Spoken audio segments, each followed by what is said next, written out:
أعوذ بالله من الشيطان الرجيم بسم الله الشافي بسم الله الكافي بسم الله المعافي بسم الله الوافي بسم الله رب السماوات والأرض بسم الله الذي لا يضر مع اسمه شيء في الأرض ولا في السماء وهو السميع العليم سبحانك لا علم لنا إلا ما علمتنا إنك أنت العليم الحكيم Rabbi syurli sadri wa yassir li amri wahlul 'uqdatam min lisani yafqahu qawli. Amin ya rabbal alamin. Salawat dan salam kepada junjungan Nabi Muhammad sallallahu alaihi wasallam. Assalamualaikum warahmatullahi taala wabarakatuh. Ini tepat jam 8 seperti yang kita mesejkan kepada grup dan kepada umum dalam FB. Kita akan bersiaran jam 8 lebih kurang 8 pagi untuk memperkatakan sedikit atau sebagai intro kepada kuliah grup live pada malam atau petang ini dengan grup siri 2 PPHM. Siri 2 dulu siri 1 kita buat complete, siri 2 pun ada seminggu lagi kemudian complete. InsyaAllah insyaAllah pada sambutan Jubili Perak buku pertama SBI. Kemungkinan mereka yang belum pernah attend mana-mana kursus homeopati ingin menyertai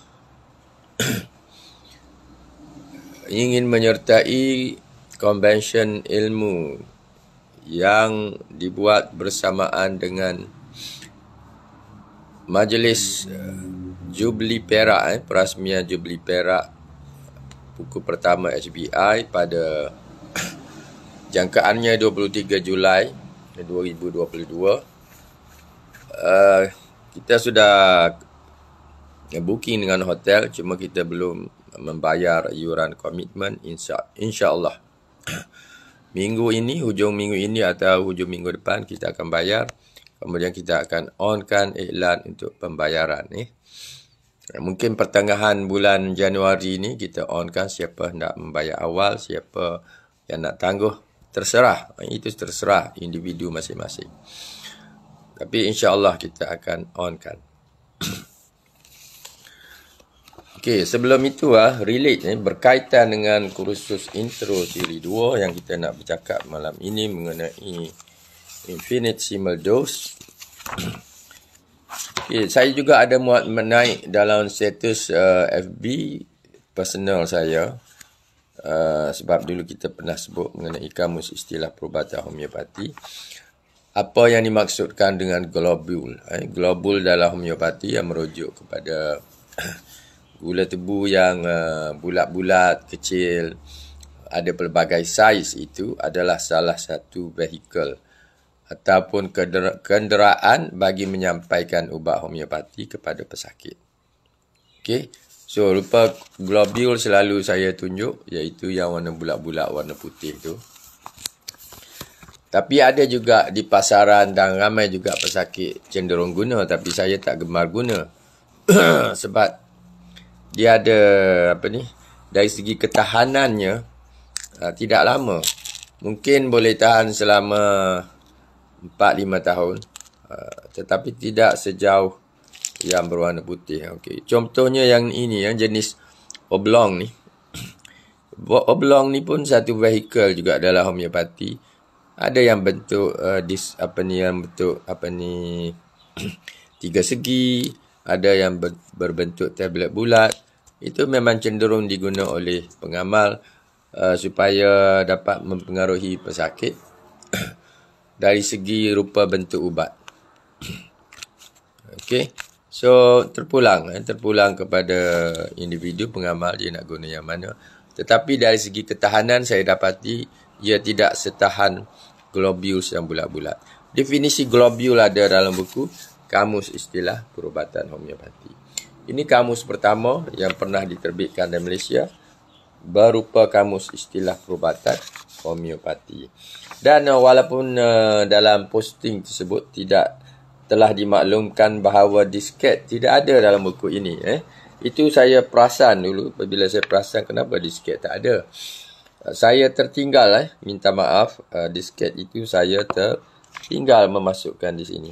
Ataupun dia pergi ke tempat yang saya sendiri tidak temui. Tetapi istilah blanket ada di dalam ini. Istilah blanket ada pada muka surat 20. Blanket tablet homeopati yang rasanya tawar. Lihat disket. Ada sebut disket.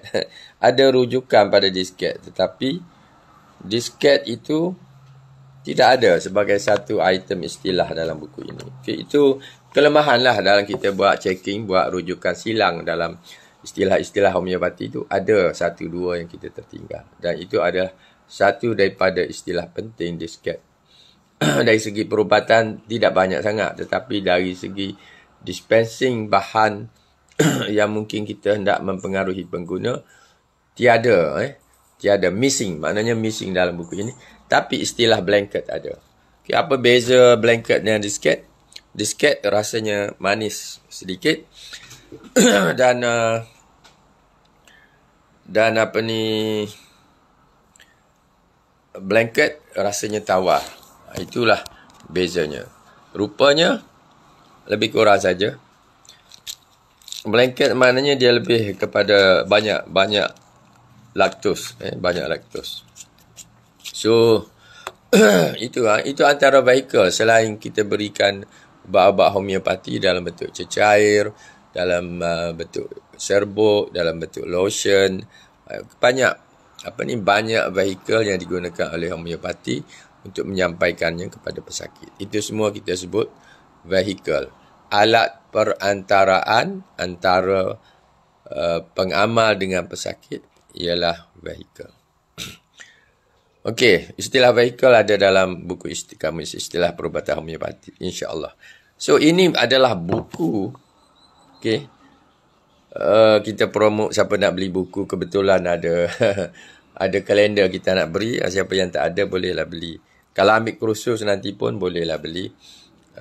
Ini adalah impact HBI dalam perkamusan. Okey, dalam perkamusan, dalam perluasan bahasa Malaysia di negara kita dan di Asia Tenggara.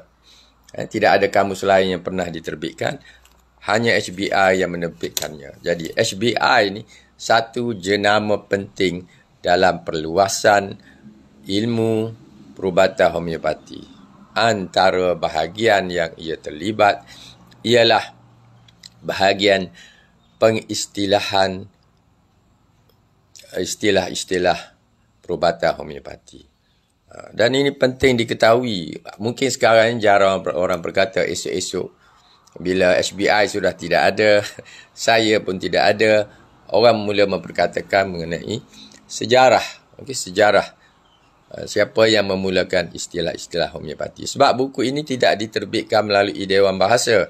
Banyak buku-buku istilah yang lain diterbitkan oleh Fajar Bakti, Dewan Bahasa. Yang popular lah, yang top-top. Jadi kalau Dewan Bahasa yang terbitkan, ia adalah sesuatu yang besar. Walaupun audience, orang yang nak membacanya tidak ramai. Tetapi impact Dewan Bahasa yang terbitkannya itu lebih besar.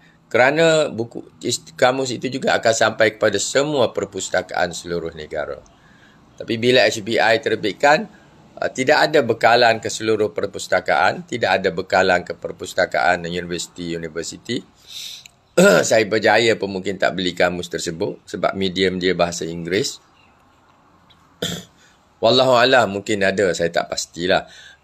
Tapi yang pastinya Perpustakaan Negara Malaysia menyimpan 5 naskah buku kamus istilah perubatan homeopati. Kemana dia agihkan tak pasti. Mungkin bahagian Red Spot 1, bahagian orang awam 2, lepas tu mungkin adalah bahagian lain. Yang penting khazanah. Dia ada khazanah menyimpan bahan-bahan terbitan. Okey, so kita buka kamus tadi pun sebab nak cakap mengenai globules dan juga disket dan blanket. Itu contoh. Okey. Ya, Waalaikumsalam. Siapa yang baru masuk dan menyampaikan salam, mudah-mudahan kalian semua sihat, afiat dan dalam keadaan mampu berkhidmat untuk masyarakat. So, apabila kita lihat remedi yang dipreskripsi oleh pengamal homeopati, di mana-mana dia ada akan tulis, kalau dia tulis nama ubat, kalau sini arsenicum dia tulis ARS, contoh, ini contoh 200 atau 30 atau ARS 6. Itu adalah nama ubat yang diberikan bersama dengan potensi. Okey. Ada orang tulis nama ubat saja, seperti buku 103 penyakit itu ada nama ubat tapi tak ada potensi. Dia bagus juga dirujuk, tetapi untuk pengguna baru atau orang yang baru belajar homeopati yang baru nak kenal potensi, dia akan terkapai-kapai lah. Ni nak bagi belladonna berapa ni? Belladonna 6 ke, 12 ke, 15 ke, jadi dia tidak tahu, terkapai-kapai. Sebab itu dalam terapeutik, buku-buku terapeutik yang kita terbitkan, termasuklah penyakit kanak-kanak dan perubatan homeopati, simptom-simptom penyakit. Buku yang kita ceritakan mengenai penyakit itu bersama dengan ubat itu, di bahagian belakang tu kita tulis Aconite 6 atau 200. Ini kalau pengamal tulis seperti ini, Aconite saja ni. Ini yang saya buatlah untuk diri, untuk keluarga. Maknanya tak tahulah potensi berapa, potensi. So, apa yang ditulis bersama dengan nama ubat itu ialah potensi. Potensi merujuk kepada kuasa ubat. Dalam homeopati, ia merujuk kepada kuasa ubat. Okay. Siapa yang nak jawab persoalan pagi ini yang menyatakan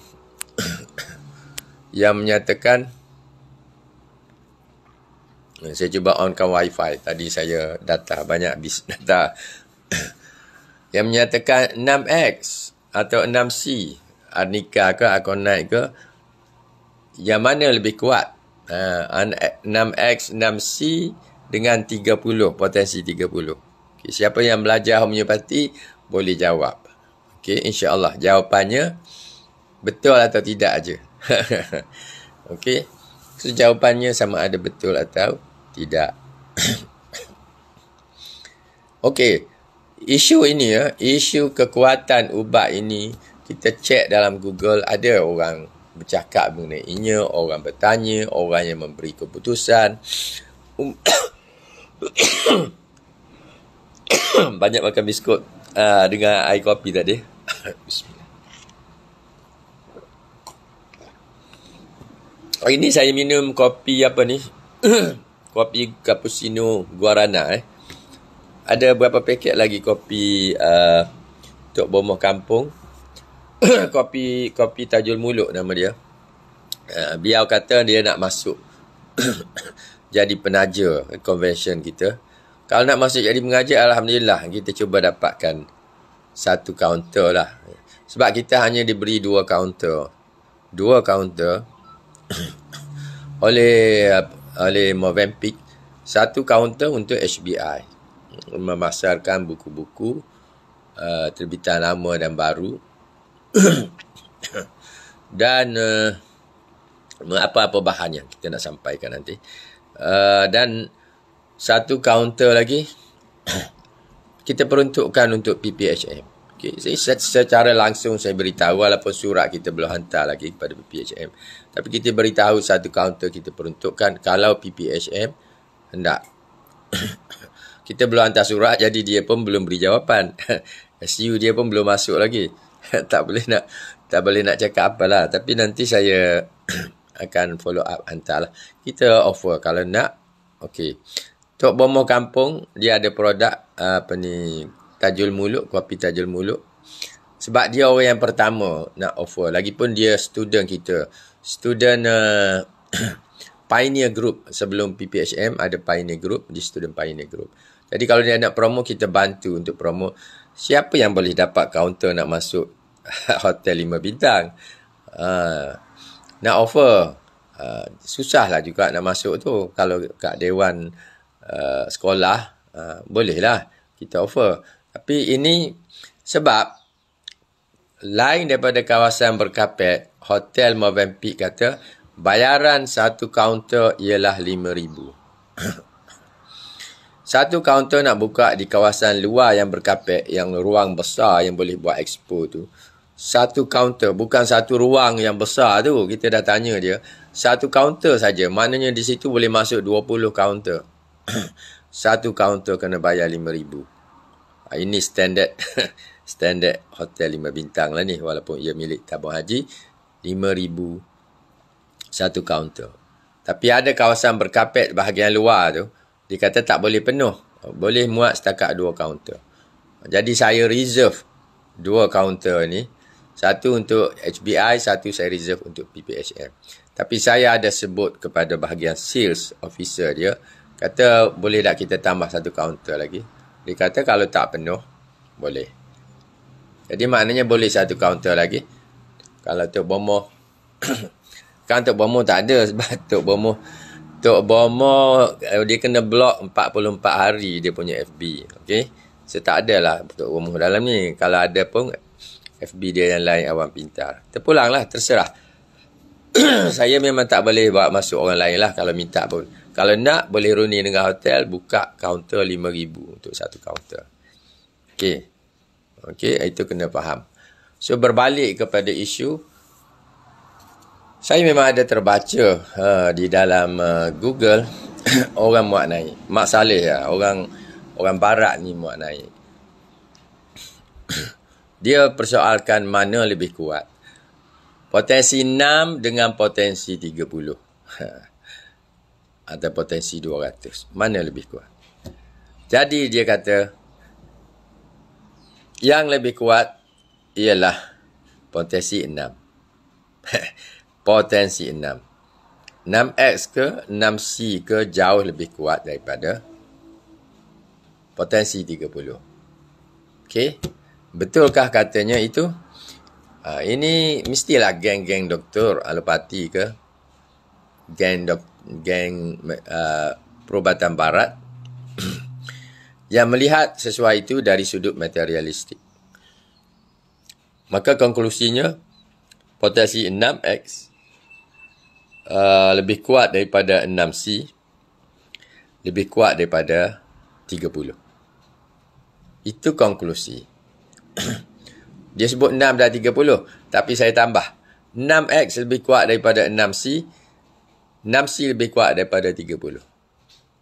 Ataupun secara mudah, paling simple, 6X itu lebih kuat daripada 6C dan 30. Kenapa berlaku begitu? Ini jawapan dari sudut materialistik. Kita lupa bab-bab gaib, bab-bab yang tidak boleh dilihat di makmal, bab-bab yang tidak dapat diuji, yang disebut kata evidence based. Tidak ada dalam tu, maka tidak ada evidence. Ini fahaman orang yang kenal homeopati secara tohor. Orang kata secara tohor atau secara surface, secara permukaan sahaja. Dan dia tak yakin dengan apa-apa yang bersifat gaib. Maka 6X lebih besar daripada 6C atau 30C. Okey? Sebab sebab ini intro malam ini kita cerita about infinite symbols. Sebab mudah saja 6X bawa masuk makmal, insya-Allah akan ditemui bahan asal ubat yang digunakan untuk membuat atau memproses ubat-ubat atau remedi-remedi homeopati. 6X adalah satu tahap potensi dalam ilmu perubatan homeopati yang mana kalau dibawa testing, kalau diuji dengan betul-betul di makmal oleh KKM ke atau siapa ke, dia ada bahan yang dikesan. Cuma bahan itu terlalu halus untuk memberi impact, untuk memberi kesan. Okey. Kerana itu, sebarang ubat potensi 6X lebih besar daripada 6C dan lebih besar daripada 30. Okey. Ada persoalan? Ada persoalan? Okey. Okey, tapi setakat ini itu yang harus difahami. Maknanya dia ada bahan asal tu walaupun jumlahnya sedikit ada dalam potensi 6X ataupun 3X. Kalau tanya orang materialistik, dia kata 3X ini lebih besar daripada, lebih kuat daripada 6X. Sebab apa? Sebab konten dia, konten bahan asal dia lebih sedikit berbanding dengan 6X, lebih daripada 6C, lebih daripada 30C. Nanti ada yang bertanya pula, apa beza kenapa ada X, ada C? Di tempat lain mungkin dia tak tulis C, dia tulis benda lain. X pun ada setengah tempat mungkin dia tulis lain daripada itu. Tapi yang umumnya, yang biasa kita jumpa di farmasi homeopati, X dengan C. X dengan C ataupun yang C tu dia tak ada tulis X ataupun C. Boleh ke orang yang ambil ubat homeopati ni jadi overdose? Ubat homeopati, okey, ubat homeopati ni kalau ambil dalam bentuk crude, okey, homeopati pun ada dalam bentuk crude. Dalam bentuk crude, potensi yang kita panggil potensi Q. Kalau kita ambil banyak, dia boleh memberi kesan juga. Kesan ubat yang besar lah sebab dia bukan dalam bentuk potentize. Bukan dalam bentuk kuasa homeopati. Level dia hampir sama dengan level herba, level alopati. Cuma cara pembuatannya mengikut kaedah homeopati. Dalam homeopati ada farmakopia. Farmakopia ni ada kaedah membuat ubat sehingga menjadi potensi Q. Kemudian ada kaedah meningkatkan daripada potensi Q kepada 3, 6, 12 dan sebagainya. Okay. So, overdose boleh berlaku pada peringkat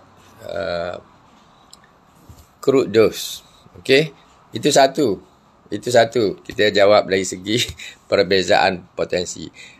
Dari segi potensi, katakan kita beri remedi potensi 6, okey, Arnica belladonna potensi 6. Dia ambil banyak, lepas tu kerap pula. Okey, dia ambil banyak dan kerap. Bolehkah dia jadi overdose? Okey.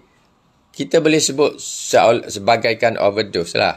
Tetapi kesannya bila dah potentize, bila dia ambil secara kerap dan kuantitinya banyak, dia mungkin ada kesan-kesan yang orang boleh sebut kesan sampingan, tetapi dalam homeopati kita sebut sebagai kesan agravasi atau kesan kemelaratan ubat. Maknanya simptom-simptom yang timbul itu adalah seolah-olah pesakit tersebut menguji buktikan ubat tersebut. Okey, dia buat proving ke atas ubat tersebut.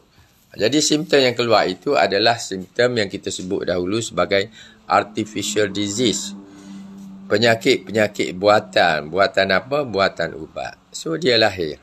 Itu boleh dianggap sebagai overdose. Tetapi pada hakikatnya dalam konsep homeopati dia bukan overdose tetapi aggravation. Okey, aggravation. Tapi Dr. Hahnemann ada sebut berkaitan dengan overdose. Apabila kita membancuh orang yang membancuh ubat, bukan membuat ubat, dispense ubat. Dispense ubat pun bila tak kena, kita masuk banyak sangat ubat, itu disebut juga sebagai overdose. Itu disebut juga sebagai overdose. Ini sebab itu dalam homeopati kita kena belajarlah, ilmunya sedikit sahaja, tak banyak, tetapi penting untuk kita mengetahui prinsip asas dalam Mendispense ubat itu ada kaedah yang seharusnya kita turuti. Sebab kalau kita dispense, ini masalah lagi yang selalu saya sebut, orang kata dia buat ubat. Sebenarnya dia tidak buat ubat, dia cuma dispense ubat. Dispense pun kalau kita tidak faham perbezaan antara buat ubat dengan dispense ubat, kita juga berisiko untuk tidak faham bahawa kita juga mungkin buat silap dalam dispense ubat. Okey, ada soalan. Satu soalan sini kata, adakah aggravation bahaya? Aggravation, kalau kita berterusan, dia potensi lah boleh membahayakan jugalah. Kalau kita berterusan lah, anak saya duk makin, hari ni pun dia ambil ubat sebotol habis. Katakan ubat ni 100 biji ada, sebotol habis. The next day dia ambil sebotol lagi, tak berhenti, dan kita pula tak tahu. Kita ingat benda ni macam coklat saja, mungkin dia akan memberi satu kemerbahayaan lah. Berterusan mendapat artificial disease. Okey. Dari segi bahaya seperti overdose, tidak. Okey, dia tidak akan dia boleh di stop, dan dia tidak mungkin tidak memberi kesan yang seteruk alopati dari segi kesan ke atas organ-organ atau tisu-tisu dalam badan manusia. Okey. Tapi kita sebut aggravation itu. Aggravation seperti kita sebut, dia adalah penyakit buatan. Bila aggravation ubat itu berlaku, kita mudah saja kita stop ubat tu selang beberapa jam atau beberapa hari. Kesan aggravation itu hilanglah. Nak cepat hilang, mungkin kita kena cari remedi yang boleh antidote remedi homeopati tersebut. Umpamanya, kopi adalah antara bahan yang boleh antidote ubat homeopati. Tak semua, tapi sebahagian besar juga. Jadi, sebahagian besar bukan 50%, lebih rendah lagi. Jadi, kita boleh beri juga kepada pesakit berkenaan dengan kopi, minum kopi supaya kita antidote ubat. Okey? So, dia tak akan pergilah. Dia berbeza dengan konsep kita ambil Panadol, paracetamol itu. Kalau kita ambil lebih daripada 8 biji satu hari, kita mempunyai risiko yang sangat besar untuk ubat-ubat itu memberi kesan kepada organ-organ dalam tubuh kita. Mungkin organ empedu, mungkin organ buah pinggang yang lebih banyak ke situ, organ hati, dia boleh beri kesan. Kita kena cek apakah risiko pengambilan paracetamol. Ada, dalam Google pun ada. Ubat-ubat selsema, banyak ubat-ubat painkiller banyak. Kesan dia kepada organ itu sangat banyak, sangat besar. Sebab itu, saya sewaktu bekerja di MRSM Terendak dulu, kita ada banyak kes. Orang India, pelajar India, dia cenderung bila dia kecewa, dia frust dengan masalah keluarga dia ambil Panadol. Ada seorang tu ambil Panadol 20 biji sekaligus. Lepas tu dia tidur.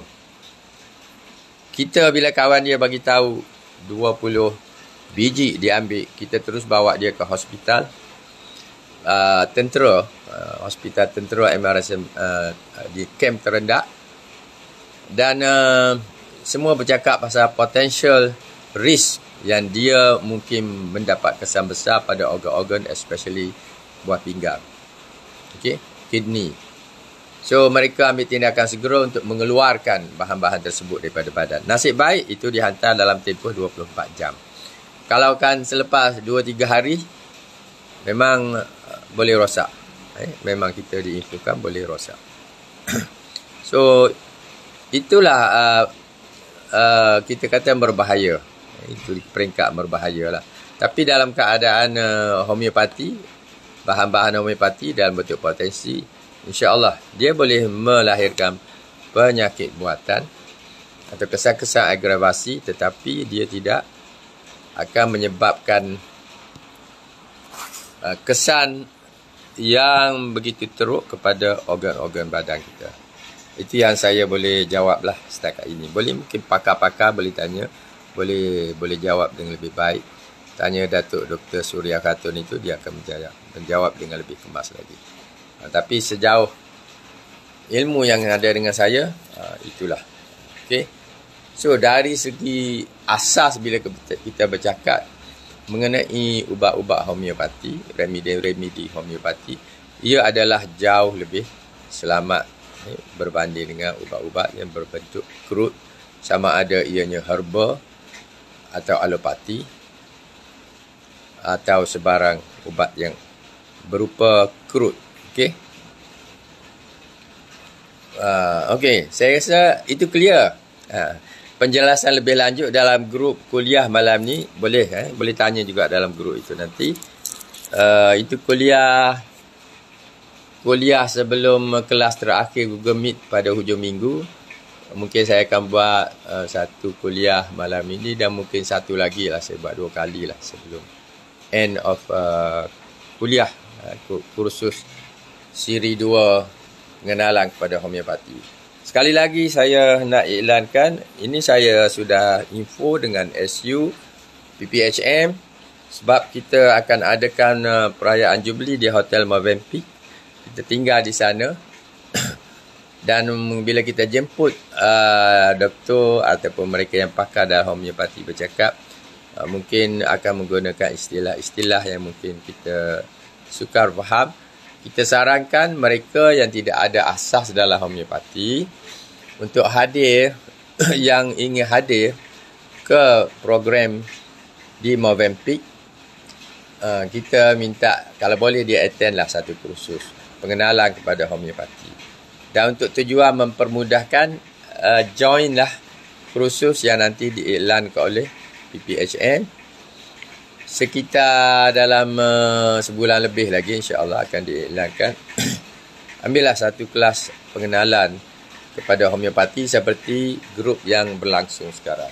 Sekurang-kurang kita terdedah dengan falsafah, prinsip perubatan homeopati, ada sedikit pengenalan mengenai sejarahnya, mengenal pengasasnya, belajar sedikit mengenai ubat-ubatnya.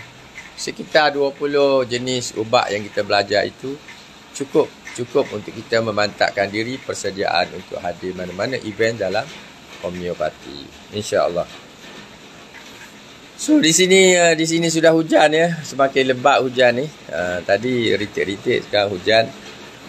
Insya-Allah terima kasih kepada siapa yang telah hadir untuk menyertai kita dalam program Sembang Pagi ini, yang kita tidak hantar ke FB sebagai Sembang Pagi, tetapi kita membawa isu apakah ubat homeopati 6X, 6C lebih kuat daripada ubat yang potensi 60. Contoh Anika 6X kita kata lebih kuat daripada 6C, lebih kuat daripada 30. Nanti ada orang bertanya pula, saya harap boleh dengar di luar ni bunyi kuat sangat hujan. Kenapa 6X lebih kuat daripada 6C? So yang ini kita malam ni saya akan terangkan 6X dengan C ni, lihat dari segi bancuhan dia. Okey, 6X ni bahan asal 1/1 juta. Lebih kurang begitulah nisbah dia, satu bahan asal dengan 1/1 juta. Ada proses dalam tu lah. Itu kita terangkan malam ini. Tapi 6C dia 2 kali ganda lebih. Maknanya 6C itu satu bahan ubat bersama dengan lebih daripada 1 bilion, 1 trilion. Satu nisbah 1 trilion. So kalau lihat dari aspek materialistik, maknanya kita kata 6X itu lebih besar daripada 6C, lebih besar daripada 30C. Okey, waalaikumsalam mereka yang baru masuk. Okey, so itu dari segi konsep lah.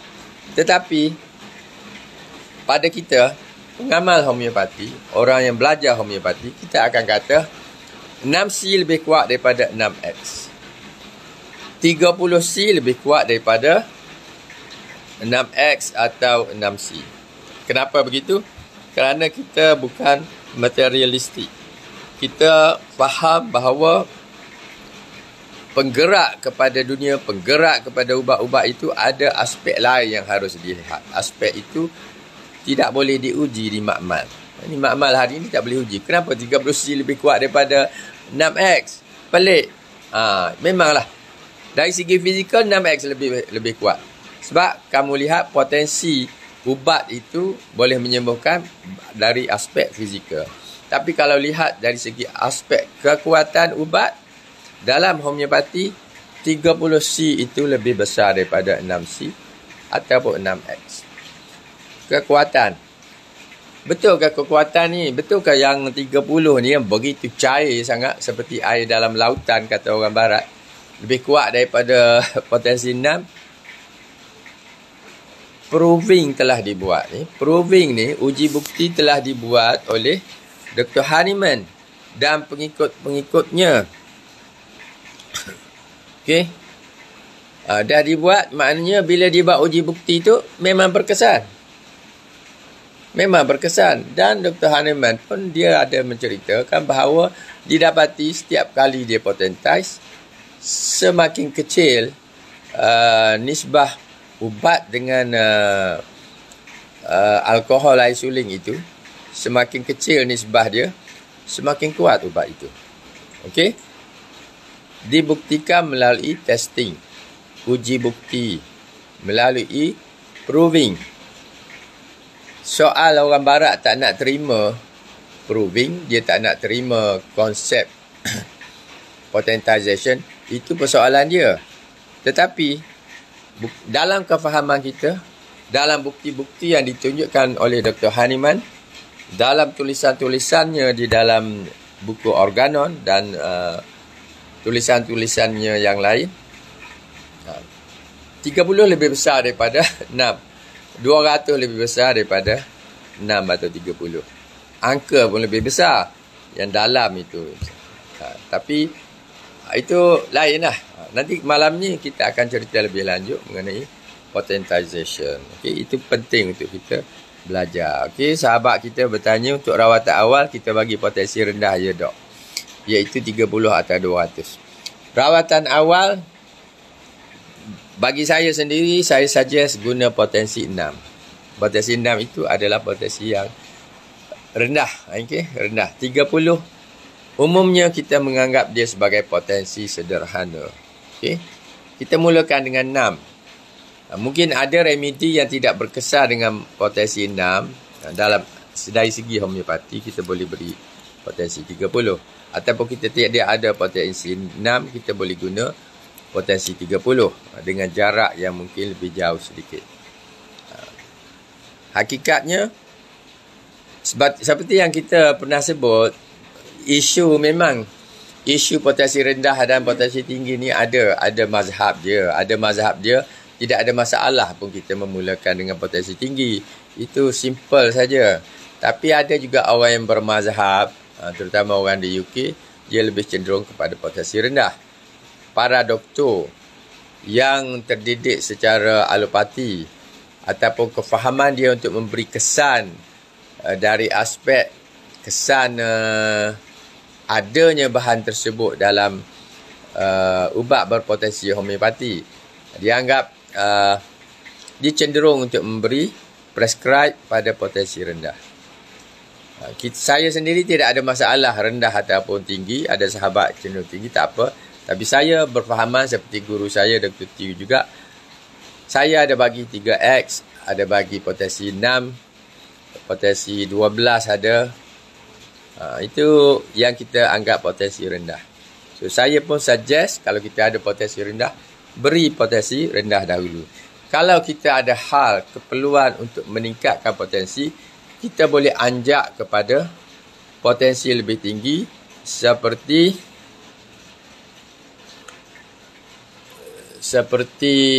potensi 30 ataupun potensi 200. Okey, jadi ini apa pula, tak sabar nak buat eksperimen ubat-ubati. Bila nak buat ni tak tahu. Bila nak buat ni tak tahu. Kita boleh buat juga. Masuk kursus material medika, kita boleh maklum juga online. Nanti boleh cari bahan dan buatlah. Mana-manalah, tengoklah. Itu persatuan bagi tahu saya dia nak buat masa mana nanti. Kita ikhtiarkanlah. Okey, itu saja untuk pagi ni. InsyaAllah malam ini kita jumpa lagi. Dan uri segala masalah kalau ada berlegar lagi dan kepala malam ini kita settlekan. Kepada yang awam yang baru mendengar kuliah homeopati seperti ini, mudah-mudahan ia memberi sedikit kefahaman kepada kita dan diperkenalkan kepada senario dunia yang ada beranggapan bahan yang kerut itu sahaja yang boleh menentukan keberkesanan ubat. Dan satu kumpulan lagi yang percaya bahawa dia ada tenaga di sebalik bahan asal itu ataupun bahan yang kerut itu, ataupun kalau tak ada kerut pun dia ada tenaga di dalam yang boleh memberi impak kepada kesan-kesan kesihatan kepada individu. Okay, itu saja daripada saya untuk pagi ini. Alhamdulillah ramai juga yang attend. Terima kasih. So kita jumpa lagi malam ni kepada ahli grup. Yang lain kita jumpa next session esok ke lusa. Belum pasti. Assalamualaikum warahmatullahi taala wabarakatuh.